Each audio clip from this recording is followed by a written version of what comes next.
सुरेंद्र पहलवान के जो लड़ने का तरीका था, जब भी कोई दूसरा पहलवान उनके घुटने के नीचे आ जाया करता, जब भी वे विपक्षी पहलवान को दबा करके उसकी गर्दन पर पैर रख लिया करते, अपना घुटना रख लिया करते, तो लोग स्वतः ही कहने लगते थे कि अब तो जो विपक्षी पहलवान है उसको हार माननी ही पड़ेगी।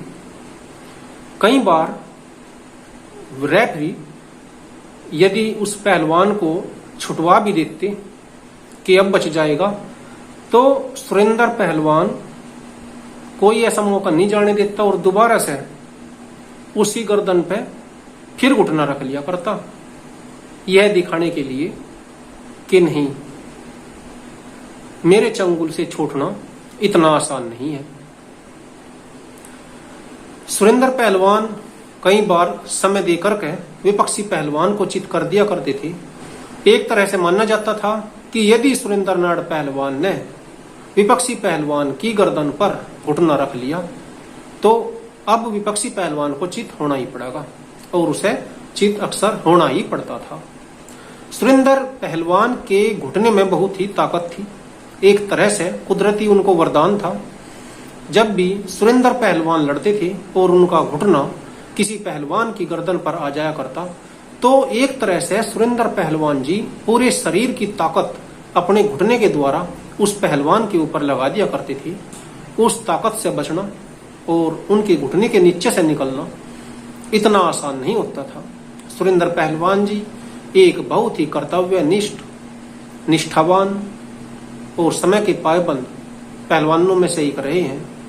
उनके गुरु महंत वेदनाथ ने सुरेंद्र पहलवान को बड़ी ही शिद्दत के साथ तैयार किया था। सुरेंद्र पहलवान अपने गुरु के प्रति बहुत ही विश्वसनीय रहे। सुरेंद्र पहलवान की एक तरह से कह सकते हैं कि उनकी गुरु भक्ति से प्रेरणा लेने की जरूरत है। जिस समय सुरेंद्र पहलवान ने बड़ी बड़ी सफलताएं प्राप्त की और वे लगातार आगे बढ़ी, तो सुरेंद्र नाथ पहलवान के चाहने वालों में बहुत ही तेजी से इजाफा हुआ।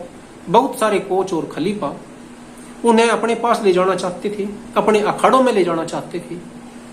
वे भी सुरेंद्र नाथ की वजह से और ज्यादा नाम कमाना चाहते थे, लेकिन सुरेंद्र नाथ पहलवान ने किसी भी प्रकार के लोभ और प्रलोभनों को स्वीकार नहीं किया और वे यही कहते रहे कि नहीं, मैं महंत वेदनाथ जी को नहीं छोड़ूंगा और उन्हीं के साथ में रह करके भारतीय कुश्ती में अपना योगदान दूंगा। और आखिर तक सुरेंद्र नाथ ऐसा ही करते भी रहे। बड़े बड़े दंगलों में सुरेंद्र नाथ पहलवान की कुश्तियां हुआ करती। जब क्षेत्र में पता चलता कि सुरेंद्र नाथ पहलवान यहाँ पर कुश्ती लड़ने के लिए आने वाले हैं, तो बड़े दूर दूर से, दूर दराज के गांवों से उन्हें देखने के लिए, उनकी कुश्ती को देखने के लिए लोग वहां पर उन दंगलों में जाया करते थे। सुरेंद्र नाथ पहलवान की कुश्ती बहुत ही एक तरह से आकर्षण का केंद्र हुआ कर, वे बहुत ही विशालकाय, उनकी लड़ने की जो कुश्ती लड़ने की शैली थी वह भी बड़ी देखने लायक होती थी। दूसरी बात थी कि सुरेंद्र नाथ के साथ में ताकतवर पहलवान ही लड़ने के लिए आया करता, और जब दो तरफ से भीमकाय व्यक्ति अखाड़े के बीच में लड़ा करते तो वो एक बहुत ही आश्चर्य का केंद्र लोगों के लिए हुआ करता। अखाड़े के बीच में सुरेंद्र नाथ पहलवान की उपस्थिति बहुत ही सराहनीय होती थी। वे लड़ते भी बड़े दमखम से थे, कभी भी पीछे हटना उन्हें स्वीकार नहीं था। सुरेंद्र नाथ पहलवान एक ही बात मानते थे, हार होगी या जीत होगी, लेकिन खेल है, खेल को खेल भावना के साथ ही खेलना चाहिए। कभी भी वे इस दृष्टि से किसी के साथ में नहीं लड़े कि भाई किसी को चोट मार दी जाए या किसी को कोई हानि पहुंचा दी जाए। सुरेंद्र पहलवान इन चीजों से बहुत ही दूर थे और वे हमेशा दूसरे लोगों को भी यही कहते थे कि यह एक खेल है, खेल में हार भी होती है और जीत भी होती है, दोनों ही चीजें स्वीकार करनी चाहिए। और कभी भी किसी को नुकसान जो पहुंचाने के लिए सोचना भी नहीं चाहिए। जो किसी को नुकसान पहुंचाने के लिए खेलता है या दूसरे को चोटिल करने के लिए खेलता है, यह बहुत ही बुरी बात है, ऐसा बिल्कुल भी नहीं करना चाहिए। किसी भी खिलाड़ी को यह शोभा नहीं देता। खेल को खेल की भावना के साथ ही खेलना चाहिए। और सुरेंद्र पहलवान ऐसा ही करते भी रहे। महंत वेदनाथ का सुरेंद्र पहलवान जी के ऊपर हमेशा आशीर्वाद रहा। सुरेंद्र पहलवान जी लगातार आगे बढ़ते गए। भारतीय कुश्ती में सुरेंद्र पहलवान जी का एक अपना योगदान है। देश के पहलवानों में जो बड़े नामचीन पहलवान हैं, उन्हीं में स्वर्ण अक्षरों में सुरेंद्र नाड़ पहलवान जी का नाम दर्ज है। सुरेंद्र पहलवान एक की जो गर्दन थी वो बहुत ही ताकतवर थी एक तरह से, तो इसीलिए उनको नाड़ के नाम से जाना गया। और जब भी कोई पहलवान किसी को यह बताता कि मेरी कुश्ती सुरेंद्र के साथ है, तो दूसरा पूछता था कौन सा सुरेंद्र। और जब कहा जाता कि सुरेंद्र नाड़, तो सुरेंद्र नाड़ का नाम सामने आते ही कि भाई नाड़ तो एक ही है, बस नाड़ के घुटने से बचना है। यदि सुरेंद्र नाड़ के घुटने के नीचे गर्दन आएगी तो समझना कि बचना मुश्किल है। तो इस तरह की बहुत सी कहावतें लंबे समय तक प्रचलन में रही। जब तक सुरेंद्र नाड़ कुश्ती लड़ते रहे, तब तक सुरेंद्र नाड़ ने आखिर तक अपना वर्चस्व कायम रखा। सुरेंद्र नाड़ पहलवान हमेशा कठिन परिश्रम करने में विश्वास रखते थे।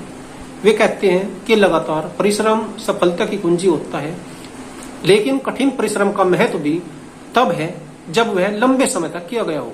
लंबे समय तक किया गया जो प्रयास है वो सार्थक होता है और आगे बढ़ने में एक अपनी विशेष भूमिका निभाता है। जिस प्रकार से ट्रेन की लाइन को बिछाने के लिए लंबा समय लगता है, लेकिन जब लाइन बिछ जाती है तो परिणाम सुखद होते हैं, यात्राएं लंबी होती है।